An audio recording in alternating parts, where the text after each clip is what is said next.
Hello everyone and welcome to Step Up Academy. We have completed the first lesson for 7th standard जिसका नाम था 3 questions. I hope आपको समझ में आ गया होगा और नहीं समझ में आया अच्छे से तो ये जो वीडियो है क्वेश्चन एंड आंसर्स का ये आपको और ज़्यादा क्लियर कर देगा and will make you better at understanding the lesson.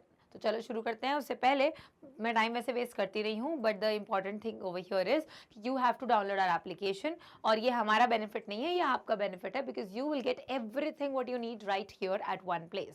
Play store पर अवेलेबल है. Go to your phones and download the application. तो अगर कोई पूछे कि क्यों डाउनलोड करना है एप्लीकेशन तो क्या बताएंगे हम कि यहाँ पर 6 से लेकर 12 स्टैंडर्ड तक के सारे क्लासेस के अपडेटेड प्लेलिस्ट अवेलेबल हैं. तो जाओ जल्दी, आप भी डाउनलोड करो, अपने दोस्तों को भी डाउनलोड कराओ. लेकिन उससे पहले लेट अस लर्न 3 क्वेश्चंस के question and answers. So the first question over here is complete the following sentences by adding the appropriate parts of the sentence given in the box. तो ये एक exercise है यहाँ पर आपको दिए हुए हैं. Many wise man answered the Kings questions और उसके आगे राइट आंसर यहाँ पर क्या होने वाला है वो हम देखते हैं. तो मेनी वाइज मैन ने आंसर किया था किंग के क्वेश्चंस को और क्या आंसर किया था but the bleeding wouldn't stop. ये बात तो यहाँ पर आती ही नहीं है. ब्लीडिंग की बात कहाँ से आ गई? यहाँ पर तो हम घायल आदमी की बात ही नहीं कर रहे हैं. टू आंसर द 3 क्वेश्चंस, नहीं, ये बात ऑलरेडी हो चुकी है कि मेनी वाइज मैन जो थे वो आए थे जो क्वेश्चन के आंसर्स देना चाहते थे. तो ये वाली बात भी नहीं आ रही है यहाँ पे. उसके बाद में but their answers were so varied that the king was not satisfied. ये ऐसा ही मान सकते हैं लेकिन we have still 2 options left so we are going to analyze them and follow it strictly. नहीं, बिल्कुल भी नहीं, ये चीज़ तो आती नहीं. क्या फॉलो करने की बात हो रही है? कोई फॉलो नहीं, टाइम टेबल फॉलो करने की बात हो रही थी और यहाँ कहीं पर भी time table is not mention. To help the king act at the right time, ये भी नहीं. ये तो काउंसलर्स की बात थी कि काउंसलर्स जो हैं वो किंग की हेल्प करेंगे राइट टाइम के लिए. तो आई गेस हमारा आंसर होने वाला है कि but their answers were so very that the king was not satisfied. True, right. तो ऐसे ही अपने आंसर्स को हमको एनालाइज करके मतलब ऑप्शंस को एनालाइज करके आंसर पर पहुंचना है. Next question is someone suggested that there should be a council of wise men. तो अब जैसे कि हम ये वाला पहले ही कर चुके हैं, फर्स्ट वाले का आंसर था तो we are going to cross it right away. Now किसी ने suggest किया कि there should be a council of wise men to answer the 3 questions. Yeah, but the bleeding would not stop. To help the king act at the right time and follow it strictly. ये 4 option है. तो bleeding की बात फिर से नहीं आ रही है आंसर करने के लिए. नहीं, ये भी नहीं है. टाइम टेबल की बात हो रही है तो स्ट्रिक्टली फॉलो करने की भी बात नहीं है. Yes, correct. To help the king act at the right time. तो लोगों ने ये सजेस्ट किया था जो आए थे वाइज मैन कि अगर किंग के पास एक काउंसिल होगी जिसमें वाइज मैन होंगे तो they can help the king react and also help the king act at the right time. कि किस काम को कब सही करना है ये किंग को कौन बताएंगे? वो काउंसलर्स बताएंगे. So let's see what is the answer to this question.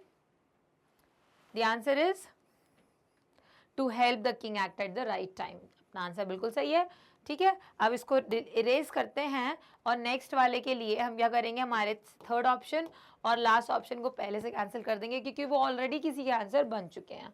Now someone else suggested that the king should have a time table. ये तो हमें पता है इसका आंसर क्या है. अब हमको एक एक आंसर को देखने की जरूरत नहीं है क्योंकि ये हमारा राइट आंसर है. And follow it strictly. From the first 2 questions हम ये बात करते आ रहे हैं कि ये वाला ऑप्शन टाइम टेबल के कॉन्टेक्स्ट में है and you see here is a time table. तो इसलिए क्या होगा इसका आंसर कि किसी ने बोला कि किंग के पास एक टाइम टेबल होना चाहिए and follow it strictly. That's the correct answer. अब देखो नेक्स्ट वाले के लिए हम क्या करेंगे. This is already done, this is already done and this is already done. हमारे पास यही 2 ऑप्शंस बाकी है.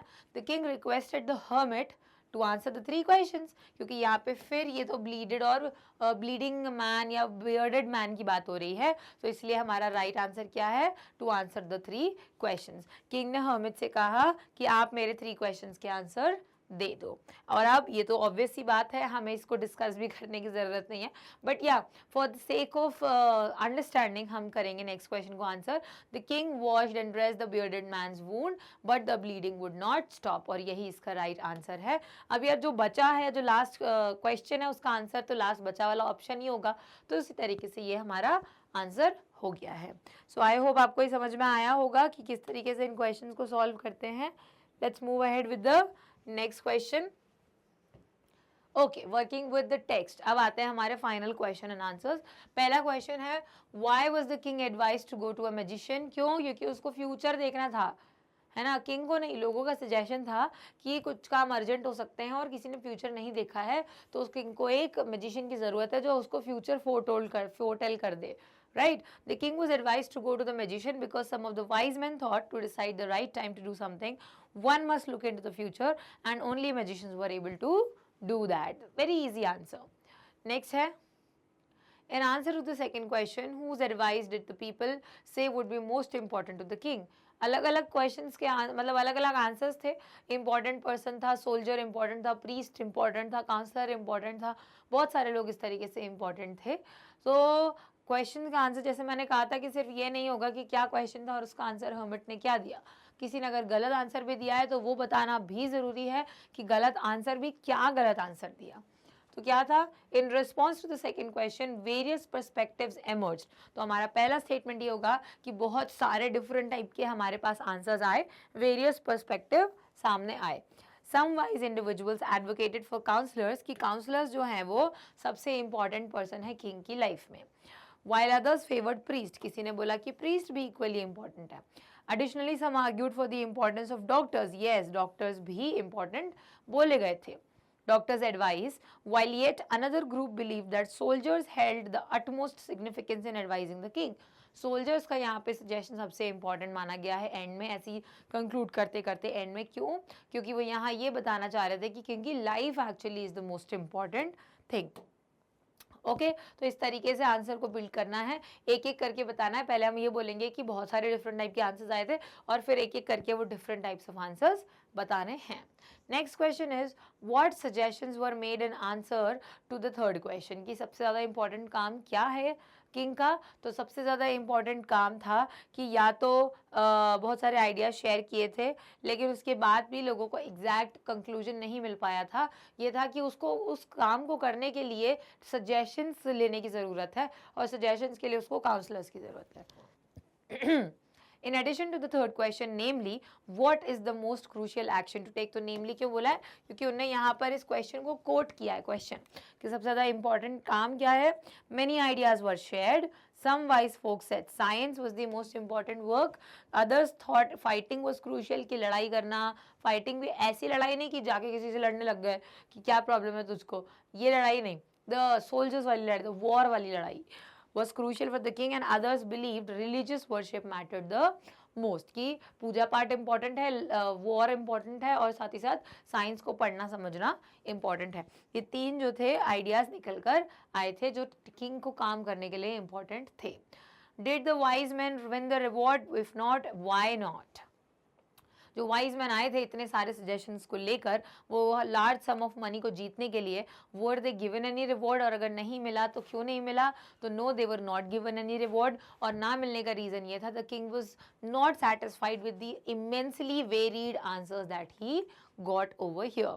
तो ये था, none of the wise men won the reward. That is because all of them came up with different answers and the king was not satisfied with any of those answers. क्योंकि क्या होता है, जब तक हम उस आंसर को relevance answer में रेलेवेंस नहीं देखते, ये नहीं समझ पाते हैं कि हाउ वी आर रिलेटेड, या वो चीज़ एक्चुअली हमारे काम आएगी या नहीं आएगी, तो वो चीज़ को हम नहीं समझ पाते हैं. Right, that happens. Now next, how did the king and the hermit help the wounded man? कैसे किया? सबसे पहले तो वो आके जब गिर गया, so they actually cleaned the wound, लेकिन the bleeding wouldn't stop. So what they did was he dressed the wound properly and with the help of the hermit, the king and the hermit actually placed or laid the wounded man on the bed to rest for a while. Also he gave him something to drink, which is the fresh water that he gave, and then he rested the whole night over there. क्या होगा answer? King ने wound को wash किया, cover the wound, wound of the man with the handkerchief, kept on dressing it until the bleeding actually stopped. The king also offered the wounded man water to drink. hermit ने king की help करी कि वो उस wounded man को अपने हट में अंदर लेके जाए, and allowed the man to spend the night in the hut. वहाँ पर उसको सोने दिया रात भर के लिए. Now this question has some parts. The first part is, who was the bearded man? वो उसका sworn enemy था जो उससे बदला लेना चाहता था. The bearded man was an enemy of the king. He wanted to take revenge for his brother's death by killing the king and taking away all his property. जो king ने उसके भाई को किया था वही चीज़ वो king को करना चाहता था. Now what is the next part? The next part is why did he ask for the king's forgiveness?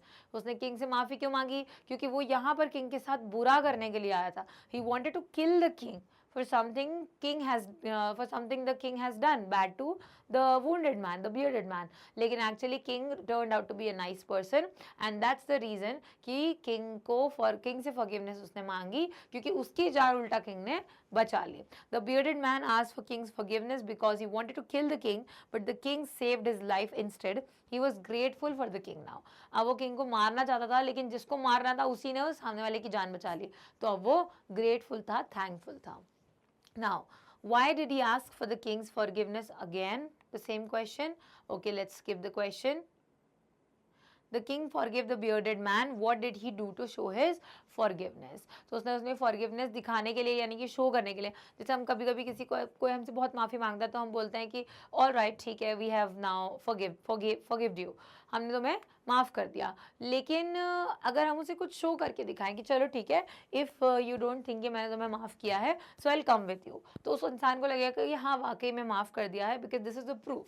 तो किंग ने क्या किया प्रूफ करने के लिए कि सबसे पहले तो उससे कहा कि वो अपने सोल्जर को या अपने खुद के ही डॉक्टर को भेजेगा उसका ध्यान रखने के लिए. सेकेंडली उसकी प्रॉपर्टी उसको वापस दे देगा. उसको उसने फ्रेंड बना लिया. ठीक है, तो क्या किया उन्होंने?